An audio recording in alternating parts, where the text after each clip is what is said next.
মুখ্যমন্ত্রী গেছিলেন, এবার মুখ্যমন্ত্রী যদি মুখ্যমন্ত্রী হয়ে গিয়েছিলেন, প্রশ্ন হচ্ছে যে এমন একটা অফিসে গেলেন যেটা নাকি একটা পার্টির হেল্প করে, অথচ ইডি বলছে যে এরকম 10টা জায়গায় রেড হচ্ছিল ফর কোল আর স্যান্ড, মানে কয়লা এবং বালির ফাইন্যান্সিয়াল ট্রেলের জন্য। ওখানে ওদের মনে হচ্ছে একটা স্ক্যাম হয়েছে। কিন্তু মুখ্যমন্ত্রী বা তৃণমূল সুপ্রিমো, কারণ মুখ্যমন্ত্রী নিজেই বলেই যাচ্ছে যে আমি তৃণমূলের চেয়ারম্যান হয়ে আমি গেছিলাম, আমার সার্ভাইভেল ব্যাপার, অমুক তমুক হ্যান ত্যান, উনি কিন্তু এগুলো নিজেই বলেছেন। এবার কৃষাণু কি শুভেন্দুদা কি বলেছে সেইটা নিয়ে যে কেন বেশ কতগুলো সেকেন্ড নষ্ট করলো আমি ঠিক বুঝতে পারলাম না, কারণ এক্স্যাক্টলি যেটা মুখ্যমন্ত্রী বলেছে সেটাই কিন্তু লিডার অফ অপোজিশন বলেছে। ওরা এই পুরো ব্যাপারটাকে, তৃণমূলের লোকজন এই পুরো ঘটনাটাকে ডিফেন্ড করার মতন জায়গায় নেই।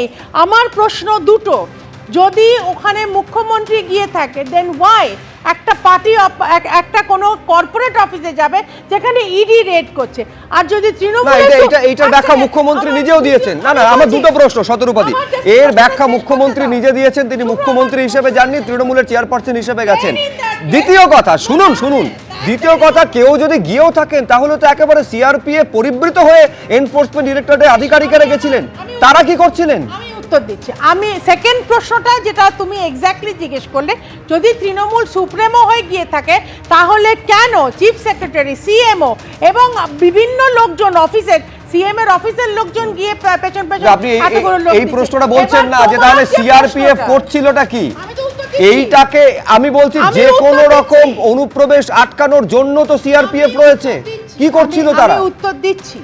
আমি এই মুহূর্তে ফর 5 সেকেন্ডস, তোমরা 1 2 3 4 জন পুরুষ মানুষ বসে আছো এখানে, আমি মহিলা হয়ে যদি এইখানে চড়া হই বলি আমি এই মুহূর্তে তোমার পেনটা নেবো, তোমরা তো ভদ্র পুরুষ মানুষ বলে আমি জানি, তোমরা তো কিচ্ছু করতে পারবে। ভদ্রতা দেখিয়েছে, ভদ্রতা দেখিয়েছে 1 নম্বর। দ্বিতীয়ত আমি বলছি তাহলে ভদ্রতা হলে, 1 সেকেন্ড, আমি বলছি তাহলে সেই ভদ্রতা তো শেখ শাহজাহানের ক্ষেত্রেও দেখানো উচিত ছিল।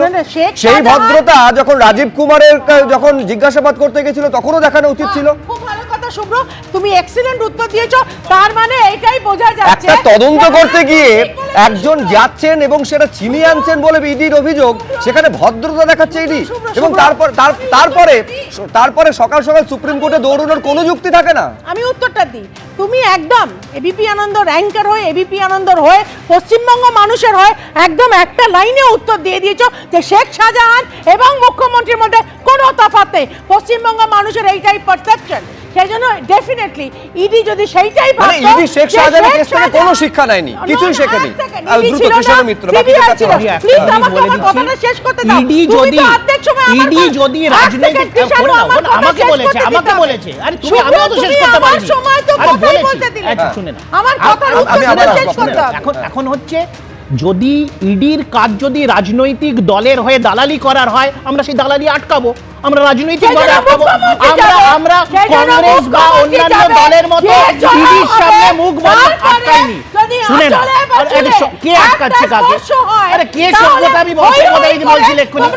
আরে আমি বলছি, আমি প্রাক্তন পুলিশ কর্তা সলিল ভট্টাচার্যের কাছে আসবো, একেবারে তদন্তের পার্টি। আমি দুজনকে থামালাম, সেটা হচ্ছে আমি বলছি ভদ্রতা যদি এইটার দৃষ্টান্ত হয় যার জন্য মুখ্যমন্ত্রীকে আটকানো হলো না এবং ফাইল নিয়ে বেরিয়ে এলেন, সেই তদন্তের কি দিনের আলো দেখবে বলে সলিল ভট্টাচার্য মনে করেন? কিন্তু আমি সলিলদা এইটা আপনার থেকে জানতে চাইছি, গতকাল এনফোর্সমেন্ট ডিরেক্টরেট প্রথমে কলকাতা হাইকোর্টে মুভ করলো, সেখানে যখন পিছিয়ে গেল একদম ভারপ্রাপ্ত প্রধান বিচারপতি 24 ঘন্টারও কম সময়ের মধ্যে সুপ্রিম কোর্টে গিয়ে দ্রুত শুনানির আবেদন করছে। আমি বলছি এই তৎপরতা, একেবারে ইডি দ্রুত শুনানি চাই, সঙ্গে সঙ্গে কোর্টে মুভ করছে, হাইয়েস্ট কোর্টে যাচ্ছে, ঠিক কি কারণে ইডি করছে? ইডি ঠিক কি সন্দেহ করছে বলে আপনার মনে হচ্ছে? ইডি সন্দেহ করছে মানে ওই যেগুলো মুখ্যমন্ত্রী নিয়ে গেছেন ওর মধ্যে জীবন ভোমরা লুকিয়ে আছে, পরিষ্কার কথা। কারণ ওরা এত অ্যাপ্রিহেন্সিভ হয়ে গেছে যে এটাকে ডেস্ট্রয় করা হতে পারে। দেখো তোমার এই যে এটা বিজনেস এন্টিটি, আইপ্যাক হচ্ছে একটা বিজনেস এন্টিটি, এবং এদের সঙ্গে একটা কোনো কন্ট্রাকচুয়াল একটা কোনো এগ্রিমেন্ট থাকে, তার বেসিসে এরা কাজ করে। তার মানে এই নয় যে, যেটা পরে জানাও গেছে যে এরা কোনো পলিটিক্যাল কনসালটেন্ট, এরা পলিটিক্যাল কনসালটেন্ট একটা, এর বেশি। এবং ইডি এতদিন পরে দেখো কেসটা কিন্তু অ্যালাইভ রয়েছে, এই মানি লন্ডারিংয়ের এই কেসটা, কয়লা চুরির এই কেসটা কিন্তু অ্যালাইভ রয়েছে। সেটা বছরের পর বছর থাকতে হবে। ইনভেস্টিগেশন নিজের গতিতে চলে, তুমি বলতে পারো গতির স্লথ ছিল। একটা ডেফিনিট ইনপুট পেয়ে কিন্তু আগের দিন রাত্রিবেলা সন্ধেবেলার ফ্লাইট ধরে দিল্লি থেকে যে টিমটা এসছে, তারা কিন্তু সবাই এই ওয়েস্ট বেঙ্গলে ওয়ার্কিং নয়, এরা ওয়ার্কিং অফিসার্স এরা নয়, কিন্তু দিল্লি থেকে এসেছে। দিল্লি থেকে এসছে এবং তারা সমস্ত জায়গায় লোকাল লোককে ঠিক করে ফিক্স আপ করেছে কোথায় কোথায় রেড করবে। খালি এখানেই নয়, দিল্লিতেও করেছে এবং পশ্চিমবাংলায় প্রায় 4 থেকে 5 জায়গাতে সাইমালটেনিয়াস ড্রাইভ ওরা করেছে। সুতরাং এর ফলে কি হয়েছে, এবং তারপরে তাই না, সকাল 5:30 পৌনে 6টা থেকে কিন্তু ওরা রেড স্টার্ট করেছে। সকাল 9টা-10টা নাগাদ লোকাল থানাতে তারা জানিয়েও দিয়েছে।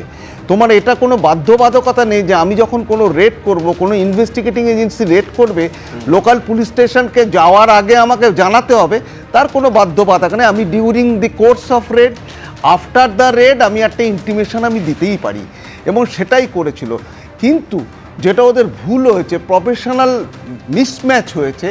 যদি প্রফেশনাল এক্সপার্টাইজ যদি হয়ে থাকতো ওরা, তাহলে কিন্তু এরা কিন্তু মাননীয় মুখ্যমন্ত্রী ট্র্যাক রেকর্ডটাকে ওদের বোঝা উচিত ছিল।